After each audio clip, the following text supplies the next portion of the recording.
I'll rest when I finish this project, when I'm done with work for the day, when I've checked everything off of my to-do list. Sound familiar? You might have learned to believe that you need to earn rest and relaxation, which can make it difficult to relax when you actually need to. When will you feel that you've accomplished enough to actually relax? When will you feel as though you deserve to relax? In this episode, we'll explore the negative consequences that result when you think you need to earn relaxation and how to start giving your body the rest it needs without becoming lazy. Welcome to Calmly Coping. My name is Tati, and I'm a licensed therapist and coach specializing in high-functioning anxiety. I help high achievers stop putting themselves last. If this topic interests you, then please like, subscribe, and hit the notification bell so that you'll be notified every time I release a new episode. Thank you so much for tuning in. I have worked with so many clients with this belief that they need to earn relaxation. In fact, I've already met with 2 this week, which actually inspired me to create this episode. And this is a belief that I used to hold in the past. I used to feel that I needed to accomplish a certain amount or get everything done on my to-do list or, finish a certain amount of tasks before I was allowed to take a break or before I was allowed to relax. And as a result, I also used to feel guilty relaxing or taking a break in the middle of the workday or before I had accomplished what I felt like I should accomplish before I deserved or earned this relaxation. So this belief that you need to earn relaxation is an example of what's called a limiting belief. And a limiting belief is an inaccurate belief that holds you back in some way or negatively impacts you. So let's talk about why you have this belief. Where could this have come from? So it could have come from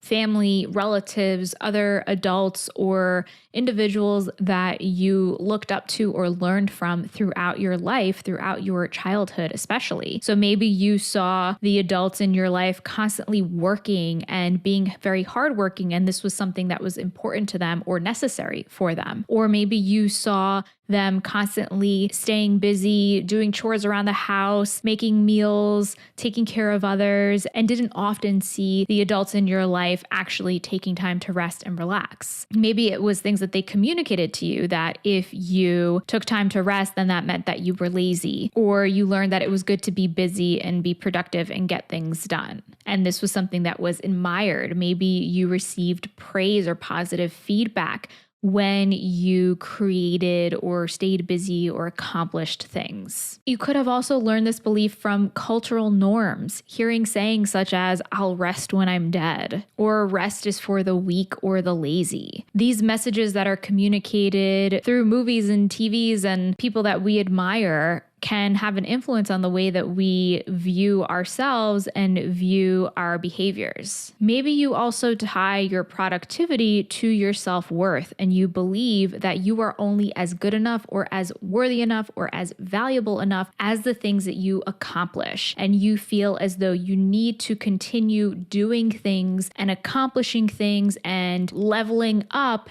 in order to be good enough. So these are just some examples of where this belief may have stemmed from. When we have limiting beliefs, we need to challenge them because, like I said earlier, it's an inaccurate belief. The idea that you need to earn rest and relaxation is not inherently true. It is not a fact.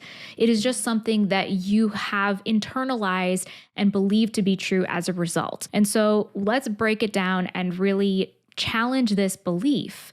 So first, why do you need to earn relaxation? What's the reason? Really think about and reflect upon this. Why is it necessary to earn relaxation? So we might have certain beliefs that come up, like it means that I'm lazy if I haven't earned it, or, it's not going to feel as good if I haven't earned it. But in reality, it is not a fact that you need to earn relaxation. And also, what happens if you relax before you have quote unquote earned relaxation? Is something terrible going to happen?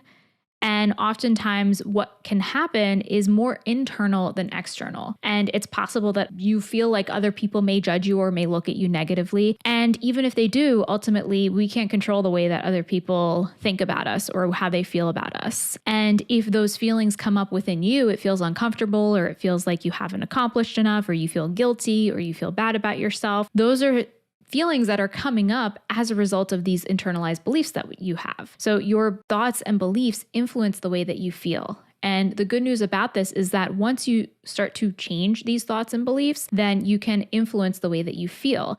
This is all stemming from a therapeutic technique known as cognitive behavioral therapy. And it's basically changing the way that you think and the behaviors that you engage in to affect the way that you feel. And this is a very effective technique for both anxiety and depression and many other mental health struggles. So now let's talk about what happens if you delay relaxation. So you keep on pushing through and working through and eating through your lunch break and not taking any time to recharge during the day. And what are the consequences of that? Well, of course, it could be feeling tired, feeling exhausted, feeling mentally, physically drained, feeling overwhelmed because you have so much going on mentally that you haven't allowed your brain to process either the information that you're taking in or just how you're feeling or what's going on inside of you. You might start to take your frustration out on those around you, and you could feel resentful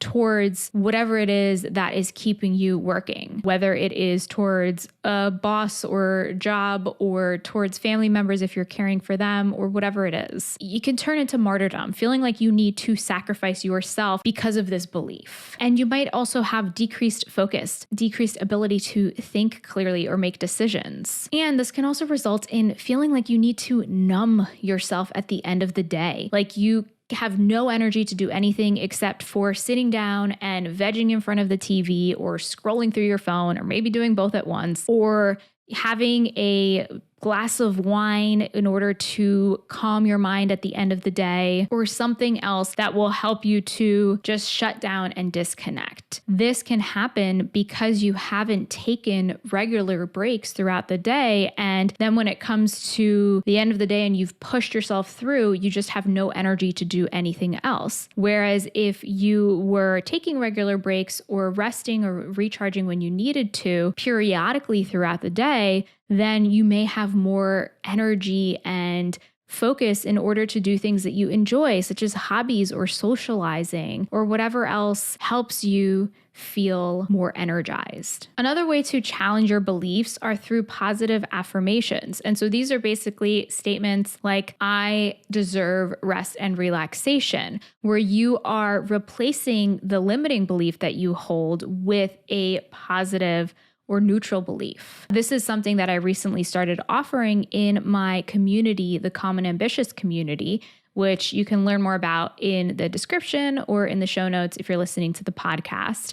But every month I'm releasing a new set of affirmations as well as weekly journal prompts related to a specific theme. The theme for the month of December is rest, relax, and recharge. So I released an entire set of affirmations geared towards helping you reframe the limiting beliefs and the guilt that you may hold about relaxation. And what this does is, with repetition and consistency, this helps to rewire your brain. Even if you don't initially believe these affirmations and it feels uncomfortable, that's a sign that this could be an area or a belief that you could benefit from changing. So this could look like reminding yourself and repeating to yourself regularly things like, I deserve to rest, or I don't need to earn rest and relaxation, or rest and relaxation helps me recharge and helps me have a clear mind. So now let's talk about some actionable ways that you can start relaxing after you have addressed the root cause of these beliefs and challenged these beliefs.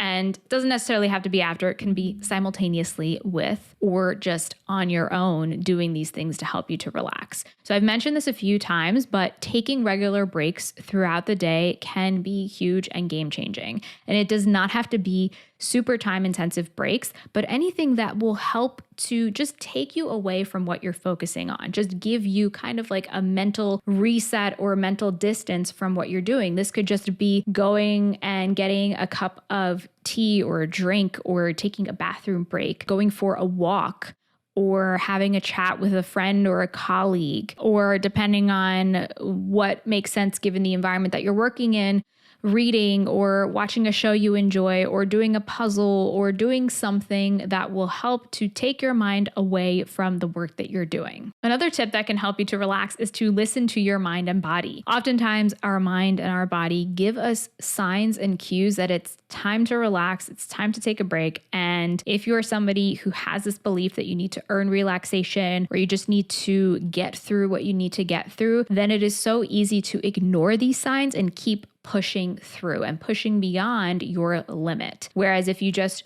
took a break for a little while, then you would find that you were re-energized and ready to return. What are some examples of these signs? It could look like feeling tired. It could look like feeling easily distracted. For me, I know this is a common one. When I start to find that it's difficult for me to focus on what I'm doing, then I feel like, okay, it may be time to take a break or switch tasks depending upon what's happening. Or if you find that you are starting to feel frustrated or irritable or anxious, there could be many different signs, and it's about identifying and learning what they are for you and then recognizing them and listening to them. Another thing that can be helpful that is often overlooked is identifying specifically how you will take a break when the time comes.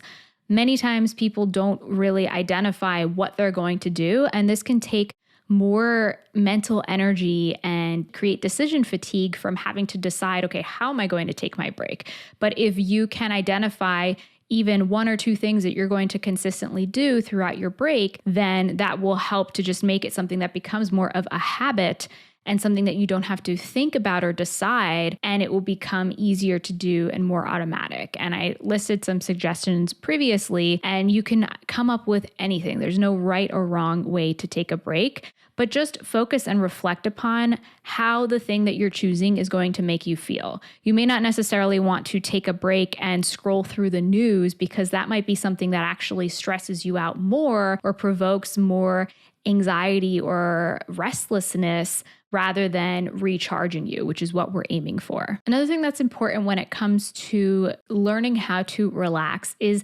expecting negative self-talk and judgments, because they're going to come up within you because you have trained your brain to think a certain way and to react a certain way when it comes to rest and relaxation. So expect that you might be judging yourself. You might be calling yourself lazy. You might be saying, I'm not allowed to be doing this. I shouldn't be doing this. I should be working.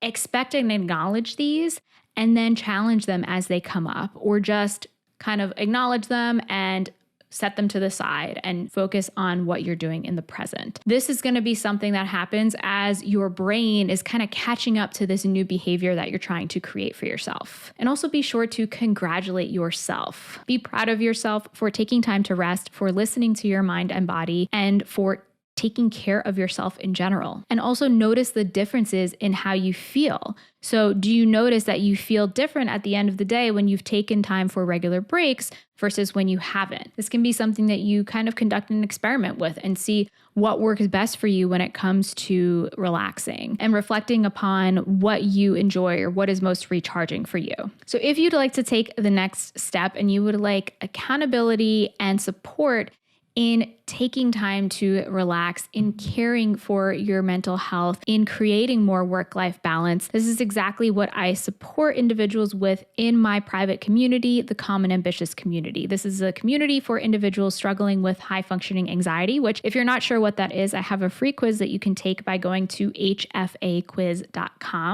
And in the Calm and Ambitious community, you get access to bite-sized training such as on how to stop overworking and cope with the guilt of relaxing, monthly coaching calls, monthly affirmations, and weekly journal prompts like I mentioned previously, and so much more support to guide you in achieving your goals and help you to care for yourself so that you can be more fully present in your life for yourself, for your family, for your loved ones, friends, and for your career. And as a thank you for being a listener to my podcast, I'd like to offer you a discount of $15 off your first month, which you can access by going to calmandambitious.com. You can click on the link in the description or the show notes and enter the code podcast at checkout. So that code podcast will give you $15 off of your first month in the community. And I'd love to hear your thoughts on this topic. If you are watching on YouTube or if you are listening on Spotify, let me know your thoughts to this question. What helps you relax and recharge? And while you wait for next week's episode, I have another episode on what to do when you feel guilty relaxing that you can check out next. Thank you so much for tuning in today. And until next time, be calm.